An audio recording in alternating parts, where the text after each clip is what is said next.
You're listening to the Mind Over Finger podcast, episode number 176. Welcome to the Mind Over Finger podcast, where we dive into the world of mindful music making, peak performance, and crafting a purpose-driven life and career. I'm your host, violinist, certified performance and life coach for musicians, and your guide to unlocking your full potential, Dr. Renée HERE. Hi, everyone. How are you doing? Amazing, I hope. Today's episode is a solo show. It's just me.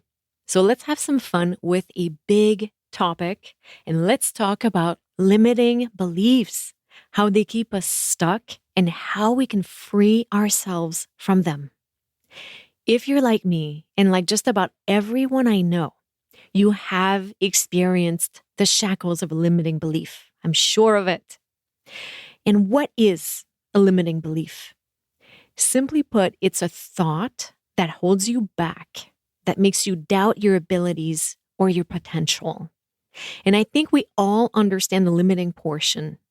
But let's talk about the belief part. What is a belief?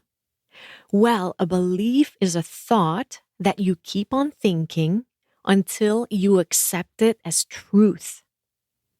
A belief is a thought that you keep on thinking until you accept it as truth. You accept it as a fact. But in reality, it's simply a thought that you choose to believe. Let that sink in for a moment. It's a thought you choose to believe. These thoughts that our brain offers to us, that become beliefs, they come from our environment, our upbringing, society, however we've been trained and influenced and conditioned by our surroundings. Now, don't get me wrong. There are facts out there. There are certain things in life that we have data on, of course. But everything else is just a bunch of thoughts we have chosen to accept as truth. And we know that this is true because every single human believes different things. If every belief was true, every single human being on the planet would believe the same thing as you. But they don't. So what does that tell you? It tells you that the stories you believe are just that, stories. Stories your brain offers to keep you safe. And things get hard for us when there's one or more specific belief or beliefs that we hold on to, which hold us back. And that's why it's really important to notice these sentences running in our heads and to examine them with curiosity, with love. Reconsider them, question them, doubt them. We do this by raising our awareness and getting curious. Awareness can be raised many different ways, and there's a very simple approach that you can get started with today. So, let's say there's something you very much would like to do. Well, it's possible you're dealing with a limiting belief if, when you're dreaming about that thing, there is a but that slides in the sentences that are running in your head. I'll give you a couple of examples. Here are some things I hear from students, from clients, from listeners who write in. Some people say, I'd love to put together a recital, but I don't have a good memory. I'd love to learn this piece, but my technique is not good enough. I'd love to visit XYZ country, but traveling is very complicated. I'd love to do XYZ, but it's way too hard. But I'm not disciplined enough. But I never finish things. But I'm not good enough.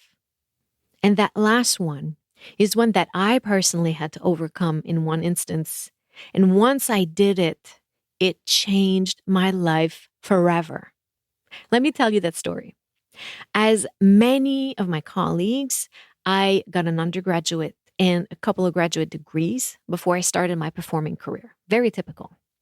And I really love school. I love researching. I love learning. And there was a part of me that always wanted to do a doctorate. But I never even allowed myself to contemplate it seriously because my main thought was, I'm not good at theory. Now, I know enough about theory to accomplish the basic analysis a performing violinist needs. I can identify my cadences, my chord progressions, my sequences, my modulations, all of that good stuff. But I always thought that only people who are really great at advanced theory could do a doctorate. I just had this thought that I'm not that good at theory, and only people who are really good at advanced complicated theory can do a doctorate. So I can't do a doctorate. And I repeated that to myself over and over, and I kept believing it. I believed it so much that I never even looked at what the actual requirements might look like. Not once. And it didn't feel good to believe this. And I'm sure you can relate. When there's that one thing you wish you could do, but you don't think you're good enough, it always leaves this bad aftertaste in your brain when you think about it, right? This feeling of being disempowered, not able. And I'm never going to forget the moment when that changed. I remember exactly where I was and what I was doing. And I was thinking about ideas I had for a dissertation and how nice it would be and fun it would be to do a doctorate. If only I was better at theory. And in that moment, I had a realization. And I don't know why or how it happened, but I noticed that limiting belief. I saw it as a thought and not a fact for the first time. I doubted it for the first time. Again, I don't know where it came from. Maybe the desire got stronger than the fear for the first time. I'm not sure. But all of a sudden, there was a different thought that entered my brain, and it felt like a light bulb moment. I totally got what people meant when they use that expression, that aha moment that Oprah talks about. And that thought was, but what if I could figure it out? It's just a teeny tiny innocent little question, just a little seed of doubt that felt like it came out of nowhere. And it made me see everything from a completely different perspective. What if I could figure it out? I'm pretty smart. What if I could figure that advanced theory thing out?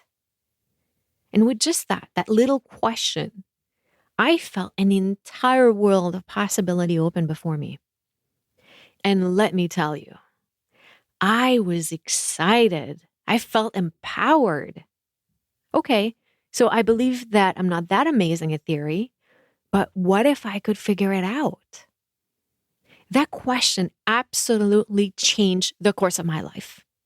For the first time ever, I sat down, I looked at what the requirements actually were, and I started to believe that it was possible that I could figure it out, even if it was difficult.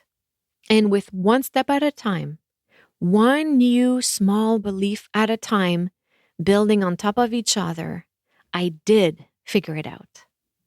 It was amazing. It was excruciating. And I hated and loved every minute of it. And I got my doctorate. And the most empowering thing is that it created a completely new belief system and self-concept. I'm someone who can figure things out. And all of that started in a split moment with a simple question, a simple new thought that made me reconsider a deeply ingrained belief and allowed me to decide that I did not believe that anymore. It completely changed everything, changed my perspective. I chose to believe something else. I chose to believe something else. That's how it works, my friend. It starts with just one thought. Now, It might unfold over a long period of time, of course, but it only requires one thought to ignite a massive transformation. It takes one domino to get the whole setup going. You can transform your performance. You can transform your practice. You can transform your career. I'll say it again, and I want you to repeat after me. It starts with just one different thought. So, how do you shed limiting beliefs? By shining light on them with awareness. Limiting beliefs operate best hiding in the shadows. They love to lurk in the darkness and they whisper incessantly in our ears. And by raising our awareness, we start to notice what's happening in our mind. We observe our thoughts. And how do you know you're having a thought? You know you're thinking something if you're feeling something. That's the clue. Always. Remember episode 153 to 155.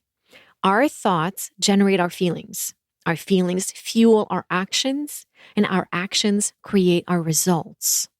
So if you're doing something, it's because you're feeling something. And if you're feeling something, you're thinking something. So if you're dreaming about something, if there's a goal you'd love to pursue, pay attention to what you're feeling when you think about it. Identify the feelings and let them lead you to the thoughts behind them. And when you have an idea of what those thoughts are, investigate. Get curious. Okay, I'm thinking that it's too hard for me. Is that true? Could I figure it out? Maybe it's very hard, but what if I could develop the skills eventually? Or, I'm thinking that I'm not disciplined enough. Really? Is that true? Because there are plenty of times in my past when I've showed discipline. Maybe I've not always been disciplined in the past, but there is evidence that I can be disciplined. What if I could figure out a way to stay on track for this project? See how that goes? So doubt those limiting beliefs. And by putting their accuracy under scrutiny, you can purposefully redirect your mind to more uplifting, action-generating thoughts and usually more accurate thoughts. So we dissolve limiting beliefs by planting these tiny seeds of doubt. And these seeds, they grow and grow, and they change your whole landscape. We plant doubt by asking ourselves, is this true? Is this really true? Could another alternative be just as true? And let me tell you something. When you look for another alternative, you usually find it. So try this week. Think about the dreams that you have, the goals you've been wanting to pursue, but you're not going for. And look at the reasons why you're holding yourself back. What thoughts are chaining you down? When you think about that dream, that goal, is there a but that pops in your mind? But that would never work. But that's not for me. But I'm not good enough. But I would never be able to do that. But that's too hard for me. But I'm not disciplined enough. But people will judge me. And then say to yourself, okay, maybe, but what if? Maybe, but what if I could figure it out? What if I could learn how to do XYZ? What if there was a way I could find out? So overcoming limiting beliefs and stepping into a new way of doing things is possible. And if you feel the need to get guidance to navigate that journey, book a consult with me. What I help my clients do is tap into what's possible for them in their career, in their life, that they might have never let themselves contemplate. I help them connect with their deep purpose, create a vision, and we tackle those limiting beliefs and we make things happen. So maybe there's one big dream you want to go for, but you feel stuck. Well, go to mindoverfinger.com/coaching and book your call. Of course, I'll have that link in the show notes for you. And when you come to the call, it's completely free and we talk. I'm going to help you reconnect to your deep purpose, open some possibilities for you, and we're going to identify the thoughts that are blocking you. And if it's a good fit, we can continue working together in my 6-month one-on-one track. But no matter what, no strings attached, you're going to come away from that call with clarity. All right, this is what I have for you this week. I hope this episode brought you insight and maybe sparked a little fire of possibility inside of you. So go ahead, plant those seeds. I send you much love, and à bientôt.